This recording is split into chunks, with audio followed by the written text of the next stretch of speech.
இந்த படம் பொறுத்தவரைக்கும் நான் வரும்போது தான் யோசிச்சுட்டே வந்தேன். இந்த மாதிரி ஈவெண்ட் வந்து நிறைய படத்துக்கு நடக்காது, பட் இந்த படத்துக்கு நடந்திருக்கு. அண்ட் நிறைய பேருக்கு இங்க மைல் ஸ்டோன்ஸாகவும் இருக்கு.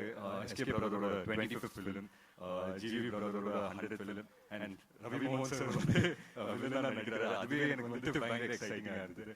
அண்ட் ஆஃப் கோர்ஸ் ஷீலாவோட முதல் தமிழ் படம்.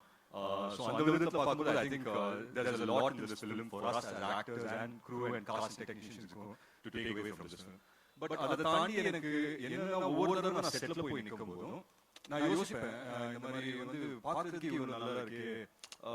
இந்த வந்து இப்போ ஆடியன்ஸ் வந்து பார்க்கும்போது எஸ் நாங்க எடுத்த படம் தான் பார்ப்போம், பட் நாங்க போட்டுக்கிற செட்டில் இந்த எக்ஸ்பீரியன்ஸ் யாருமே பார்க்க மாட்டாங்க அப்படின்னு சொல்லி தோணும். But so glad that Akash the initiative எடுத்து and Sudhaman the initiative எடுத்து they have just created a whole different experience அப்படிங்கிறது பார்க்கும்போது ரொம்ப சந்தோஷமா இருக்கு.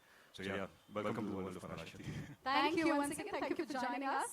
ரொம்ப சந்தோஷம் and we're looking forward to your upcoming events. நன்றி. Okay, so அடுத்ததாக நம்மளுடைய பராசக்தியோட வேர்ல்ட்ல நம்ம வெல்கம் பண்ண போற